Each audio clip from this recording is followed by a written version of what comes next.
एक माणूस जोरजोरात ओरडत होता, "अरे, कुणीतरी त्या म्हातारीला पकडा, चोरी करून पळते. इथे जेवण बनवण्यासाठी आली होती की चोरी करायला? आजकाल लोकांना काय झाले आहे कुणास ठाऊक. आपल्या इज्जतीची जराही पर्वा नाही या लोकांना. आणखी किती दिवस चोरी करून जीवन जगणार आहे माहिती नाही." असे बोलता बोलता एका नातेवाईकांनी आशाताई यांच्या हातून जेवणाची पिशवी खेचत त्यांना शिवीगाळ करत लोकांना आवाज दिला की या म्हातारीची हिंमत तर बघा. दोघांच्या झटापटीत ते सगळे जेवण खाली जमिनीवर पडले.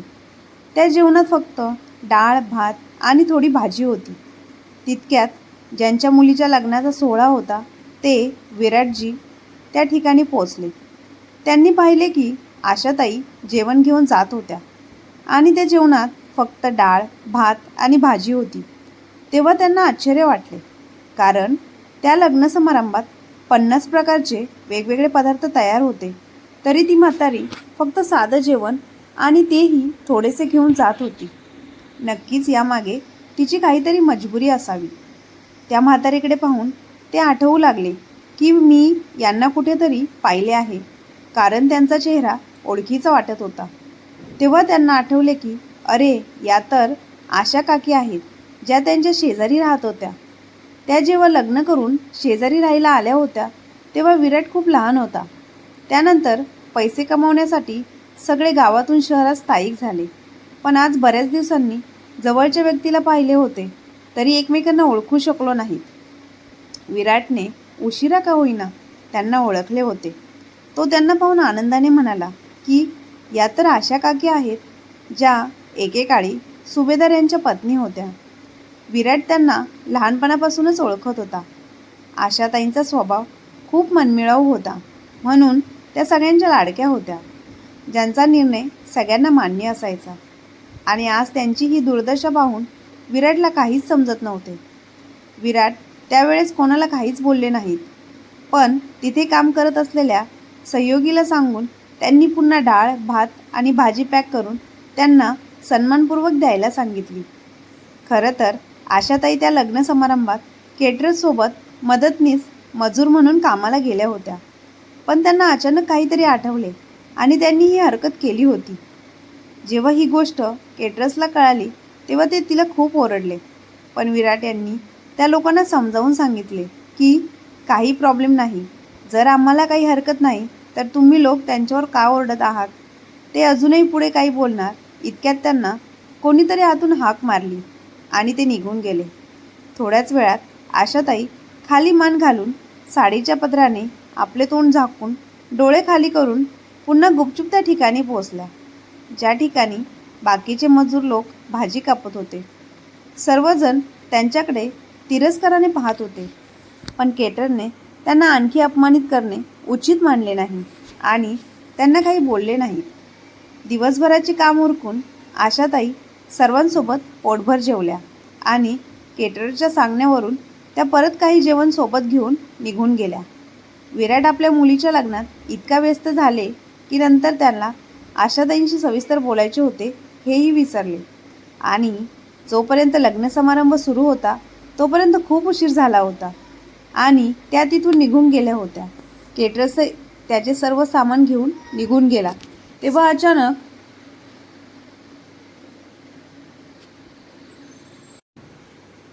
विराटला आठवलं की आशा काकीसुद्धा त्यांच्यासोबत आल्या होत्या. मी त्यांच्याशी नंतर बोलेल असा विचार केला, पण त्यांच्याशी बोलू शकलो नाही.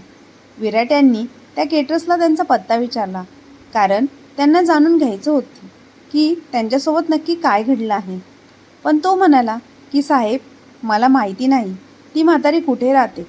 तिला जेव्हा कधी कामाची गरज भासते तेव्हा ती सिग्नलवर येऊन बसते आणि आम्ही तिला तिथूनच घेऊन येतो. पण त्यानंतर ती कुठे येते जाते याबद्दल आम्हाला काहीच कल्पना नाही. यावर विराट म्हणाले की ती जेव्हा कधी भेटेल तेव्हा तिला मला भेटायला नक्की घेऊन या. यावर तो म्हणाला, का, काय झालं साहेब? ती म्हातारी कोणी खास आहे का? तर विराट त्याला म्हणाला की हो, ती खासच आहे. त्यावर तो म्हणाला की मग तुम्ही तिच्यासोबत का नाही बोललात? त्यावर विराट म्हणाला की जर मी तिला सगळ्यांसमोर काकी बोलून त्या माझ्या ओळखीच्या आहेत असे सांगितले असते तर त्या मनातून आणखी जास्त खचल्या असत्या, कारण त्या खूपच इज्जतदार आणि उच्च घराण्यातील आहेत. हे तुम्ही काय बोलता आहात साहेब? केटरसने आश्चर्याने विचारले. विराट म्हणाला की हो, तुला विश्वास बसत नसेल तर ऐक. त्यांचे नाव आशा आहे. आम्ही त्यांना प्रेमाने आशा काकी म्हणून हाक मारायचो. त्या एकेकाळी सुभेदारांच्या पत्नी होत्या. त्या खूप दयाळू महिला होत्या. म्हणजेच अजूनही दयाळू आहेत. हो साहेब, हे तुम्ही अगदी खरं बोलताय. त्या आई जेव्हा कधी कामाला येतात तेव्हा तेथील स्वयंपाक इतका स्वादिष्ट आणि रुचकर बनतो की सर्व लोक त्याची स्तुती केल्याशिवाय राहत नाही. आणि आमच्या बाकीच्या मजूर लोकांमध्येही कधी खटपट होत नाही. इकडे आशाताई यांचे पती आता नावाला सुभेदार राहिले होते. त्यांचे नाव विश्वासराव होते. ते एका पडक्या घरात त्यांच्या जीवनातील शेवटचे क्षण घालवत होते. आशाताई त्यांच्याजवळ जेवण ठेवून त्यांच्यासाठी औषधं आणायला गेल्या होत्या. त्या दिवशी त्यांना इतक्या जोरात खोकला आला की त्यांना तो सहन झाला नाही आणि ते त्यांचे हातपाय झटकू लागले, ज्यामुळे त्यांच्याजवळ ठेवलेले जेवण खाली जमिनीवर पडले, जे आता खाणे योग्यही राहिले नव्हते. जेव्हा आशाताई औषध घेऊन परत आल्या तेव्हा त्यांनी पाहिले की विश्वासराव बेशुद्ध अवस्थेत पडले होते आणि त्यांच्या आसपास ठेवलेले सामान अस्तव्यस्त पडले होते. ते पाहून आशाताई खूप घाबरल्या. तेव्हा त्या घाबरूनच रडत बाहेरच्या दिशेने पळाल्या, जेणेकरून ऑटो रिक्षा करून त्यांना लवकरात लवकर हॉस्पिटलमध्ये ॲडमिट करू शकतील. तितक्यात योगायोगाने विराट काही कामानिमित्त त्या रस्त्याने जात होते. आशाताईंना एवढेही लक्षात आले नाही की समोरून कार येत आहे आणि त्या विराट यांच्या कारला धडकल्या. ड्रायव्हरने जोरात ब्रेक दाबला आणि त्यांच्यावर ओरडला, म्हातारे, मरायचं आहे का तुला? आणि मरायला तुला माझीच गाडी दिसली का? तितक्यात विराट यांनी पाहिले की म्हातारी थरथरत्या हाताने रडत माफी मागत होती. पण त्यांनी जेव्हा निरखून पाहिले तेव्हा त्यांना धक्काच बसला. त्यांनी आशा काकी यांना लगेच ओळखले आणि त्यांचा हात पकडून एका बाजूला घेऊन गेले. त्यांना शेजारच्या बेंचवर बसवले आणि म्हणाले की अरे आशा काकी, तुम्ही मला ओळखले. मी तुमच्या शेजारी राहणारा विराट आहे. माझ्या आईचे नाव मीरा होते, जी आता या जगात नाही. तुम्ही दोघी खूप जिवलग मैत्रिणी होत्या ना? आशाताईंनी निरखून पाहिले तेव्हा त्यांच्या लक्षात आले की हा तर तोच विराट आहे जो माझा मुलगा अतुल आणि विजय सोबत खेळायचा. त्यांनी त्यांच्या मुलाप्रमाणेच विराटला देखील तितकेच प्रेम दिले होते. कदाचित त्याचेच फळ होते म्हणून विराट त्यांना तिसऱ्या मुलाच्या रूपात भेटला होता. जेव्हा विराटने त्यांच्या या परिस्थितीबद्दल त्यांना विचारले तेव्हा त्या काहीच बोलल्या नाहीत. पण विराटने त्यांना शपथ घातली तेव्हा त्या सांगू लागल्या की बाळा, लहान मुलगा विजय तर विदेशात जाऊन सेटल झाला. तिथेच त्याने लग्नही केले. म्हणून आम्ही आमच्या मोठ्या मुलाकडे म्हणजेच अतुलकडे राहू लागलो. पण आमची मोठी सून मोनिका खूप क्रूर निघाली. आमचा मुलगा समोर असताना तर ती आम्हाला काहीच बोलायची नाही, पण तो घरातून बाहेर जातच ती आम्हाला इतका त्रास द्यायची की तो त्रास आमच्याकडून सहनही होत नव्हता. आणि या सर्वांमध्ये तिची आई तिची साथ द्यायची. ती तिच्या मुलीचे कान भरवायची की जर तू त्यांच्यासोबत प्रेमाने वागलीस तर तुला ती लोक घरातील मोलकरीण बनवून ठेवतील. तुला जर राणी बनून जगायचे असेल तर तुला त्यांच्यासोबत वाईटच वागावे लागेल. आणि सूनही तिचं ऐकून आमच्यावर अत्याचार करायला लागली होती. सकाळ होताच ती मला घरकामाला लावून द्यायची आणि अतुलच्या वडिलांना बाहेरची सर्व कामे सोपवली जायची. आणि जर आमच्या दोघांपैकी एकाची तब्येत खराब झाली तर आम्हाला जास्तच काम लावायची. आणि जर काम नाही केले तर आमच्यावर हात देखील उचलायची आणि वर धमकी द्यायची की अतुलला सांगितले तर आमचे खाणेपिणे बंद करून या घरातून बाहेर हाकलून लावेल. आम्ही दोघेही म्हातारे झालो होतो, त्यामुळे घाबरत होतो की या वयात आम्ही कुठे जाणार, म्हणून आम्ही मुलाला काही सांगत नव्हतो. पण हद्द तर तेव्हाच झाली जेव्हा एक दिवस अतुल ऑफिसकडून काही कामानिमित्त 2 महिन्यांसाठी बाहेरगावी जावे लागले. त्या दिवशी तो मिठाई घेऊन सरळ आमच्या खोलीत आला आणि म्हणाला की आई बाबा, मला आमच्या कंपनीकडून प्रमोशन मिळणार आहे, पण त्याकरिता 2 महिन्यांसाठी बाहेरगावी जावे लागणार आहे आणि माझा पगार देखील 3 पट वाढणार आहे. तुम्ही दोघे खुश तर आहात ना? मुलगा बाहेरगावी जाणार असल्याचे ऐकून आम्ही दोघे दुःखी झालो. पण आम्हाला त्याच्या खुशीच्या आड यायचे नव्हते, म्हणून त्याला आशीर्वाद देत आनंदाने बाहेरगावी पाठवले. आमचा मुलगा इथे असूनसुद्धा तिने आमच्यावर इतका अत्याचार केला. तर असे बोलून आशाताई ढसाढसा रडू लागल्या. तेव्हा विराट त्यांना शांत करत म्हणाला की काकी, तुम्ही रडू नका. आणि काका कुठे आहेत? आता तुमचा मुलगा आला आहे. दोन्ही मुलं बाहेरगावी असली म्हणून काय झालं? तुमचा तिसरा मुलगा तर इथे आहे ना. आता तुमचे दुःखाचे दिवस संपले म्हणून समजा. मला सांगा, पुढे वहिनीने तुमच्यासोबत काय केले? तेव्हा आशाताई म्हणाल्या की बाळा, सुनेने घरातील कामवालीला आधीच कामावरून काढून टाकले आणि घरातील सगळी कामे मला सोपवली. मी माझ्या घरातील काम समजून ते आनंदाने करतही होती. पण तुझ्या काकांची तब्येत बरी नव्हती. त्यांना सारखा खोकला येत होता. अतुल असतानाही खोकला येत होता. तो त्यांच्यावर उपचार करण्यासाठी तयारही होता. पण सून मोनिका म्हणाली की तुम्हाला त्यांच्या तब्येतीची काळजी करण्याची काही गरज नाही. मी आहे ना, मी घेते त्यांची काळजी. तुम्हाला माझ्यावर विश्वास आहे ना? ते फक्त तुमचे आईवडील आहेत का? तर दुसरीकडे ती आम्हाला धमकी देत होती की जर आम्ही आमचे तोंड उघडले तर आम्हाला घरातून बाहेर हाकलून लावणार म्हणून. आम्ही अतुलला काही सांगितले नाही आणि त्याच्यासमोर खुश राहण्याचे नाटक करू लागलो. एक दिवस सुनेने घरी किट्टी पार्टी ठेवली होती आणि तिने तिच्या मैत्रिणींना बोलावले होते, ज्यात तिची आई आणि बहीणही समाविष्ट होती. तुझ्या काकांना तिने सांगितले होते की खोलीतून बाहेर पडू नका आणि मला किचनमध्ये सगळ्यांसाठी चहा नाश्ता बनवायला सांगितला. परंतु तिकडे तुझ्या काकांना खोकल्यासोबत उलट्याही होऊ लागल्या आणि ते तसेच बाहेर पाणी घेण्यासाठी आले. त्यांना पाहून तिच्या तळपायाची आग मस्तकात गेली आणि तिने इशारा करत मला त्यांना आत घेऊन जाण्यास सांगितले. मी पटकन त्यांना आत नेले, त्यांना पाणी दिले आणि सगळे साफ करून पुन्हा बाहेर किचनमध्ये आली. तितक्यात तिच्या मैत्रिणी तिला सांगत होत्या की काय म्हणून तू या घाणेरड्या लोकांना तुझ्या घरी नोकर म्हणून ठेवले आहेस? तू कसे यांना सहन करतेस? मी तर यांना एक क्षणही माझ्या घरी राहू दिले नसते. हे आहेत तरी कोण जे तू यांना इतके डोक्यावर बसून ठेवले आहेस? तेव्हा सून म्हणाली की अरे यार, ही माझ्या नवऱ्याच्या गावची लोकं आहेत. गरीब आहेत म्हणून त्यांना माझ्या नवऱ्याने त्यांच्यावर दया दाखवत घरात नोकर म्हणून ठेवले आहे. पण आता खूप झालं. आता हे मलाही सहन होत नाही आहे. पण तुम्ही उगाच त्यांच्यामुळे तुमचा मूड खराब करून घेऊ नका. आपली पार्टी एन्जॉय करा. पण पार्टी संपताच ती म्हणाली की म्हातारे उठ आणि सगळी भांडी साफ कर. तर तिकडे तुझ्या काकांची तब्येत जास्तच खराब झाली होती. त्यांना सोडून कुठे जाण्याची माझी इच्छा नव्हती. म्हणून मी तिला म्हणाले की इथे यांची तब्येत इतकी खराब आहे आणि तुला फक्त कामाची पडली आहे. काम नंतरसुद्धा होतील. आधी यांना हॉस्पिटलमध्ये घेऊन जाऊ.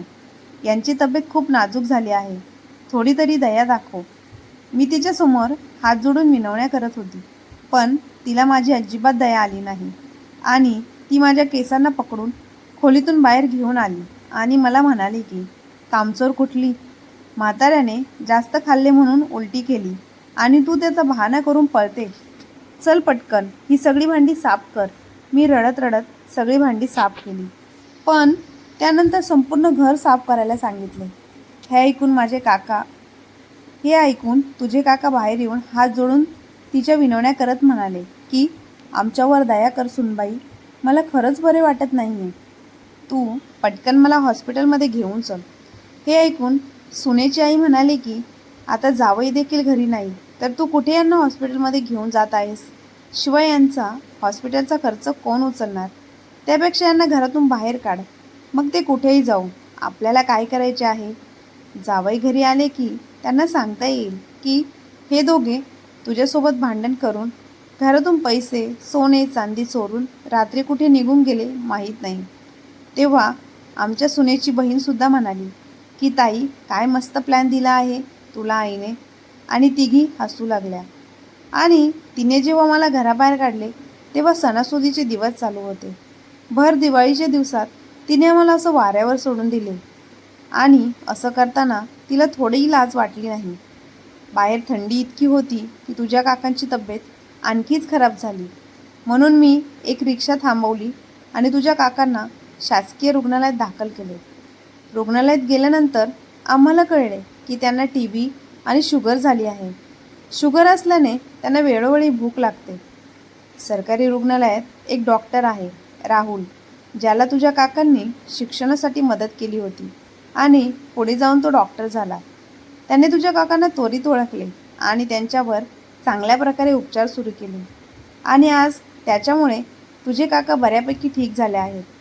पण आजही त्यांना खूप भूक लागते आणि आमच्याकडे पैसे कमवण्यासाठी कोणतेही साधन नाही की मी त्यांना वेळोवेळी पौष्टिक अन्न देऊ शकेल. तेव्हा विराटने विचारले की काकी, डॉक्टर राहुलनी उपचार करण्याव्यतिरिक्त आणखी काही मदत केली नाही का?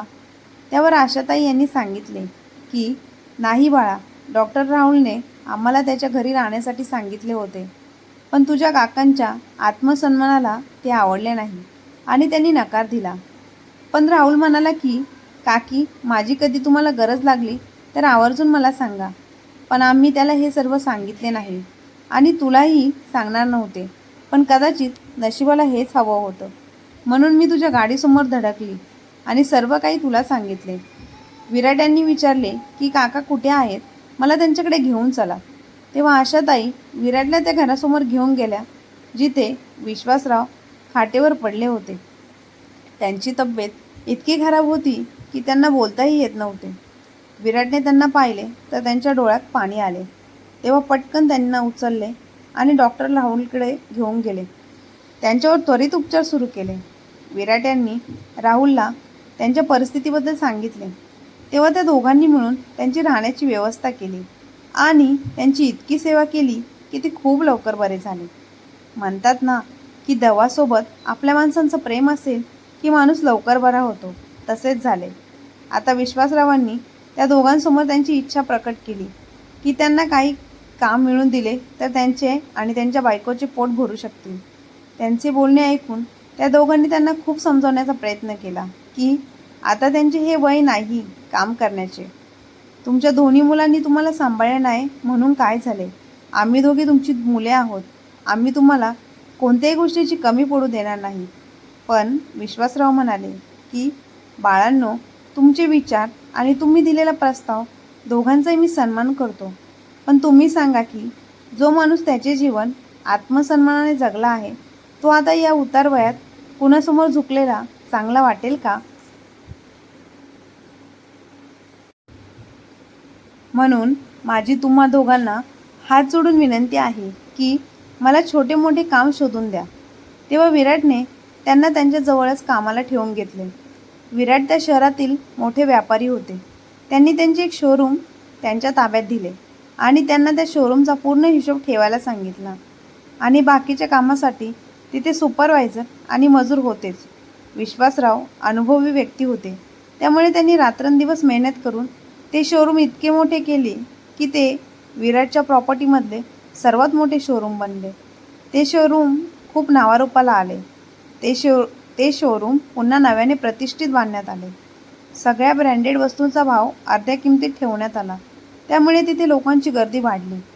त्या गर्दीत विश्वासराव यांचा मुलगा आणि सून दोघे आले होते, कारण जेव्हापासून सुनेने त्यांना घराबाहेर काढले होते तेव्हापासून तिचे वाईट दिवस सुरू झाले होते. अतुलची नोकरी गेली होती. आता त्याची बायको घरही कसेबसे चालवत होती आणि ते दोघे लालसेपोटी आले होते की अर्ध्या किमतीत चांगले सामान मिळेल. बंपर ऑफर सुरू करण्यापूर्वी त्या ठिकाणी पूजा करण्यात आली होती आणि चीफ गेस्टच्या हातून रेबिन कापणार होते. इतक्या मोठ्या शोरूमच्या मालकाला पाहण्यासाठी लोकही खूप उत्साहित झाले होते. विराट आणि त्याच्या परिवाराच्या हातून पूजा झाली, पण रेबिन कापण्यासाठी विश्वासराव आणि आशाताई चमकणाऱ्या कारमधून खाली उतरून सरळ तिथे पोचले जिथे चीफ गेस्ट येणार होते. ते दोघेही स्टेजवर पोचतात टाळ्यांचा कडकडाट सुरू झाला. ते दोघांचे खूप मोठ्या उत्साहात स्वागत करण्यात आले. अतुलने जेव्हा त्याच्या वडिलांना आणि आईला चीफ गेस्टच्या रूपात स्टेजवर पाहिले तेव्हा त्याला त्याच्या डोळ्यांवर विश्वासच बसला नाही. त्याची बायको देखील त्यांना चीफ गेस्टच्या रूपात पाहून शॉक झाली. अतुलला धावत जाऊन त्याच्या वडिलांच्या पाया पडून त्यांची माफी मागायची होती, पण इतक्या लोकांसमोर कसं बोलणार म्हणून तो काही क्षण गप्प बसला. थोड्याच वेळात विश्वासराव यांना स्टेजवर लोकांना मोटिवेशन देण्यासाठी माईक देण्यात आला. तेव्हा ते म्हणाले की माणसाने कोणत्याही वयात हार मानू नये, उलट सतत प्रयत्न केले पाहिजेत. तो एक ना एक दिवस यशस्वी नक्कीच होतो. माणसाने वेळेचा योग्य वापर करायला हवा. मग बघा, एक दिवस तुम्हाला यश नक्की मिळेल. इतके बोलताच पुन्हा एकदा टाळ्यांचा कडकडाट झाला. आता विश्वासराव आणि आशाताई दोघे त्यांच्या केबिनकडे जाऊ लागले. तेव्हा अतुल त्यांच्या मागोमाग धावत आला आणि त्यांना बाबा बाबा म्हणून हाक मारू लागला. इतक्यात त्यांच्या मागे चालत असलेला सेक्रेटरी त्याला म्हणाला, अरे तुम्ही कोण आहात आणि कुणाला बाबा म्हणून बोलावत आहात? तेव्हा अतुल रडतच म्हणाला, जे साहेब समोर जात आहे ते माझे वडील आहेत. प्लीज त्यांच्याशी माझं जरा बोलणे करून द्या. तेव्हा सेक्रेटरी म्हणाला की अच्छा, पैसेवाला माणूस पाहिला नाही की तुम्हाला नाते आठवली. चला निघा इथून. हे तुमचे वडील असूच शकत नाही, कारण मला माहिती आहे त्यांचा मुलगा म्हणजे आमचे मालक विराट सर आणि डॉक्टर राहुल सर हे आहे. विराट आणि राहुल नाव ऐकून अतुल आश्चर्यचकित झाला आणि तो त्या सेक्रेटरीचे पाय पकडून म्हणाला, मी खरं सांगत आहे, ते माझे वडील आहेत. प्लीज तुम्ही जरा एकदा माझं त्यांच्याशी बोलणं करून द्या. तेव्हाच विश्वासराव यांनी बेल वाजवून आपल्या सेक्रेटरीला केबिनमध्ये बोलावले. तो धावतच त्यांच्याजवळ गेला. तेव्हा विश्वासराव त्याला म्हणाले, कुठे थांबला होतास बाळा तू? तेव्हा त्या सेक्रेटरीने त्यांना सर्व काही सांगितले, जे अतुलने त्याला सांगितले होते. विश्वासरावांनी आशाताई यांच्याकडे पाहून इशारा करत विचारले की काय करू? आशाताईंचे प्रेम फार काळ कठोर राहू शकले नाही. शेवटी सर्व काही विसरून त्यांनी मुलांचा स्वीकार करण्याचे ठरवले. विश्वासरावांनीही होकार दिला. अतुल धावत आला आणि वडिलांच्या पाया पडला. त्याने आईला मिठी मारली आणि रडत रडत म्हणाला, बाबा तुम्ही दोघे मला सोडून कुठे गेला होता? आणि तुम्ही हे घरातील सर्व दागिने पैसे चोरून एवढा मोठा उद्योग उभारला ना? तेव्हा आशाताईंनी रागाच्या भरात आपल्या मुलाला इतक्या जोरात ढकलले की तो भिंतीवर जाऊन आपटला. तेव्हा आशाताई म्हणाल्या, अरे दृष्ट माणसा, तुला लाज नाही वाटली आपल्या जन्मदात्या आईवडिलांना बोट दाखवून असे चुकीचे आणि घाणेरडे आरोप करायला? मुलांच्या तोंडून असे घाणेरडे आरोप ऐकण्याआधी आमचे कान बहिरे का नाही झाले? तो आत्ताच्या आत्ता इथून चालता हो, नाहीतर मी सिक्युरिटी गार्डला बोलावून मारून मारून इथून तुला हाकलवून देईन. आईचे असे शब्द ऐकून अतुल थक्क झाला. म्हणजे त्याची बायको त्याच्याशी खोटं बोलली होती. तेव्हा तो रडत रडत सांगू लागला की 2 महिन्यांनी परदेशातून परत येताच मला बायकोने सांगितले की आई वडील एके रात्री घरातील सर्व सोने चांदी आणि पैसे घेऊन पळून गेले. सर्व पैसे चोरून ते कुठे गेले माहीत नाही आणि त्यांची बदनामी होऊ नये म्हणून मी पोलिसात तक्रारसुद्धा दाखल केली नाही. पण परदेशातून परत येताच मी जे काही काम केले होते ते सर्व एका पेनड्राईव्हमध्ये सेव्ह करून ठेवले होते आणि तो पेनड्राईव्ह चोरीला गेला. त्यामुळे मला माझ्याच कंपनीतून काढून टाकण्यात आले. आता मला पोटभर खाण्याची मारामार झाली आहे. तेवढ्यात विराट तिथे आला आणि अतुलला म्हणाला, अरे भाऊ कोण आहेस तू आणि माझ्या वडिलांच्या केबिनमध्ये काय करतोस? अतुल म्हणाला, विराट तुम्ही मला ओळखले नाही का? मी अतुल, तुझा बालपणीचा मित्र. आपण दोघेही एकमेकांशिवाय राहत नव्हतो. हो मित्रा, आणि आज बायको आल्यानंतर जन्मदात्या आईवडिलांनाच विसरलास, असे म्हणत विराटने त्याच्या गालावर 2 चापटी मारल्या. तेव्हा विश्वासराव म्हणाले, हो बाळा, हे काम मला आधीच करायला हवे होते. त्याने एकदाही आपल्या आईवडिलांना शोधण्याचा प्रयत्न केला नाही आणि त्याचे आईवडील खरंच चोरी करू शकतात का हे देखील जाणून घेण्याचा प्रयत्न केला नाही. आता अतुलला समजले होते की त्याच्या बायकोच्या आईकडे आणि बहिणीकडे नवीन नवीन दागिने येतात कुठून. मग विराटने त्याला खुर्चीवर बसवले आणि त्या सर्व गोष्टी सांगितल्या की कशाप्रकारे त्याच्या आईवडिलांना त्याच्या पत्नीने घरातून हाकलून दिले आणि दोघेही म्हातारे आजारी असूनही किती त्रास सहन करत आज या टप्प्यावर पोचले आहेत. आता अतुलला समजले की ही त्याची बायको, तिची आई आणि बहिणीची चाल होती आणि ते सर्व त्याच्याशी खोटे बोलले होते.